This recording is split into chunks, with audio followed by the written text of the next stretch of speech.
All right, Saagar, what's on your radar? Well, things are not looking good for President Donald Trump's chances at re-election. Gallup's latest tracking poll yesterday has his approval rating at 39%, after previously maintaining levels in the high 40s and peaking at 49% in May of 2020. You may brush that off, noting correctly that Trump has always had a particularly low overall approval rating, while scoring high marks on the economy and other markers about general satisfaction with life, which is often correlated with victory.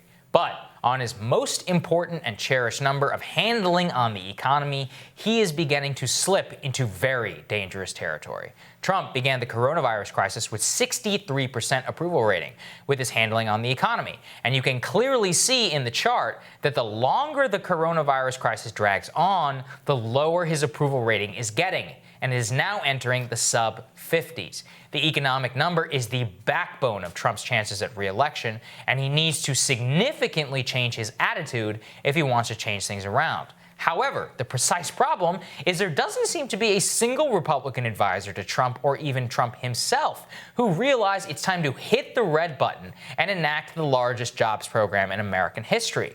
Instead, we see a White House and a Republican Party intent on spending as little money as possible amid the worst economic crisis since the Great Depression. When they do realize they need to spend money, it's in the most tepid of terms. Treasury Secretary Steven Mnuchin testified before Congress yesterday, saying he supported some additional coronavirus relief measures, and he outlined what some may look like. Let's take a listen. We will have a significant amount of unemployment, and we're going to need to look at doing something there. I think we're going to seriously look at whether we want to do more direct money to stimulate the economy. But I think this is all going to be about getting people back to work, and we look forward to working with the entire Senate on this. Now, what does it tell you that the idea of sending more checks to Americans is only getting a hard look? And look, I don't want to knock the additional business relief that they're talking about here. I fully support it. But it shouldn't be the cutoff point for the realm of possibilities. Adding more money to the Paycheck Protection Program or sending more money to Americans should not be a titanic political fight in Washington. It should be a default position. Monday, I told you all that the GOP are what Ross Douthat and Tucker Carlson described as a ship of fools who refuse to spend money in an election year out of nothing less than a literal worship at the altar of the idea of free markets. It is that the worship is slowly dooming them now at the ballot box through absolutely nobody else's fault than their own. The blinking red light on the economy could not be clearer. Yesterday, Federal Reserve Chairman Jerome Powell warned in a press briefing that they were projecting 9.3% unemployment by the end of 2020, and that increased unemployment lasts for literally years. Worse, Powell predicted the economic crisis would last for the remainder of 2020 and 2021 on the current trajectory. The permanent job losses are likely to increase in the economy, and he repeatedly warned that the Federal Reserve was reaching the end of its legal limits and Congress would have to do more.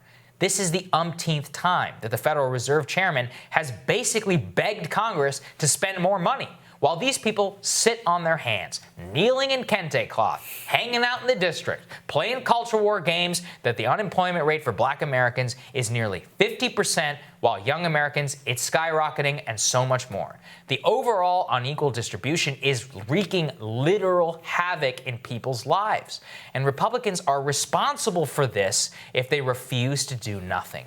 Inaction is just as much of a choice as the corporate bailouts are. And the lower the number on Trump's handling of the economy ticks away, the higher the likelihood that Republicans will lose the Senate come November. And I wish I could say this monologue, my outcry, other voices out there will change something. But I am not a naive fool. Even when many of these people lose, they'll be just fine. They all have board seats waiting for them. They don't actually care about their voters or their interests, because if they did, maybe they'd actually take more care of them in the middle of a horrific crisis. And in the meantime, we will at least get a real-time natural experiment of just how many votes a political party can lose by being totally ideologically committed to fiscal restraint in a time that has called for the literal opposite.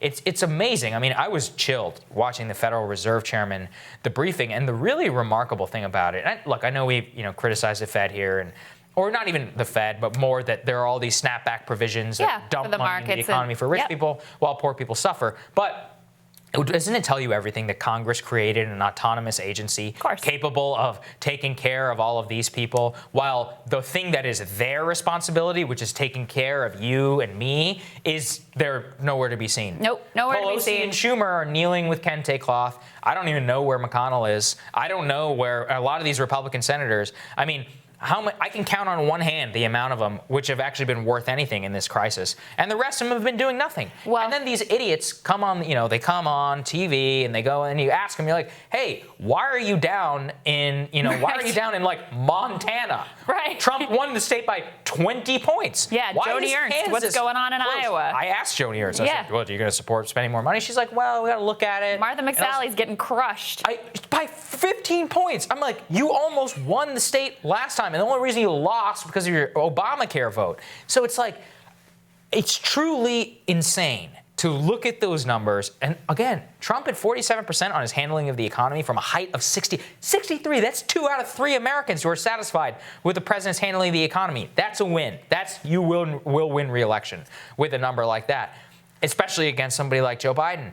And now they're letting it slip out of their hands for no other reason than they just don't want to spend any money. Like I said, with Mnuchin, I mean, look, I think it's great. Hard look, sending more money. I think we should have done that 2 months ago, man. I mean, right now, as you and I are taping this, I don't have all the full context. 1.5 million additional unemployment claims filed 12 weeks into lockdowns and into unemployment. And the real thing that I want to dig into on that is the amount of permanent job loss. If permanent job loss and all these other things continue to tick up, the Fed chairman's prediction of 9.3 unemployment is not even going to be that high because a lot of people are going to do what they did in the Great Recession. Pack it up and go home. Well, and here's the other thing. If we have, you've shown on this show the graph that shows the spike during the Spanish flu and how we're like tracking on the same. Look, who knows? I don't know if it's true. We don't know. Yeah, we do know that we've had mass protests out in the street. We do know we have states reopening. We do know it's entirely possible that there is a second surge, which proves deadly for a large number of Americans. Do you think people are going to stay home this time? Do you think that they're going to listen to you when they're like, sorry, you've got to sacrifice your job and stay home, and you can't work, and you can't? Of course not. Of course they're not going to, because they look at how you failed. They look at how they did what you told them to do, and you had nothing for them. You screwed them. You had nothing for them. So next time around, I'm sure people aren't going to just go along with it and go back at home and lose their jobs again. Or if they probably still don't have a job to start with. So there's that piece. There's the piece of you paint the electoral prospects for November perfectly, right? And one of the reasons why we have the Trump campaign on the show every week is because it's really interesting to, you get around their tie, like they fill us through their talking points, whatever. But you can get these interesting nuggets about how their views are changing on the election. It was just a few weeks ago that they were really all in on the economy. They felt good about, like, this is our direction. And sure, the numbers on coronavirus handling are not great, but as we move past that and we focus on rebuilding, the president's in a strong position there. I think that was a decent case to make. That ain't the case anymore. It was a decent case just a few weeks ago, just a month ago, and that has completely. And so now what? Now they're left with nothing. I mean, Joe Biden basically leads on every metric in terms of who is trusted, which is pathetic. It's pathetic. Joe Biden is pathetic. Like, the fact that these are our choices are pathetic, and that you're losing by 10 points to Joe Biden is like, you should be completely ashamed. Yeah, it's crazy. So there's that piece.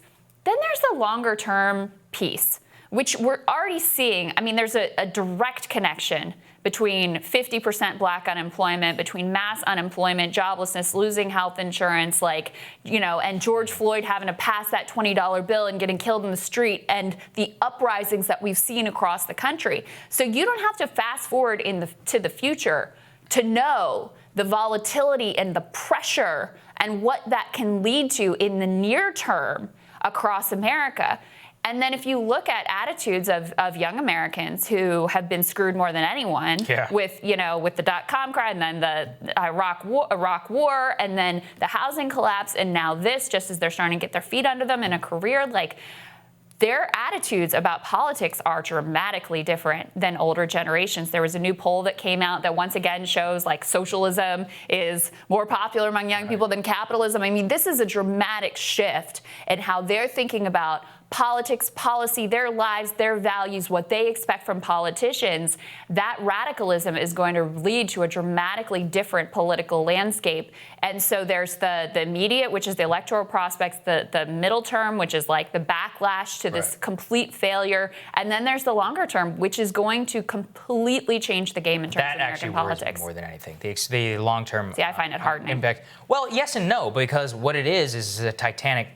If you put it off too long, then it goes crazy. That's really what it is. No, that is it. Because you continue to build that pressure. Right. The harder you push down, the harder people are going to push up. That's what I mean when I say. Because look, I want to live in a peaceful society. But the longer that you see some of this, I think the only reason we're even fine right, not even fine. Things are bad, but is that we have the expanded unemployment insurance, which is that at least there's that. But that expires in 2 months. Yeah.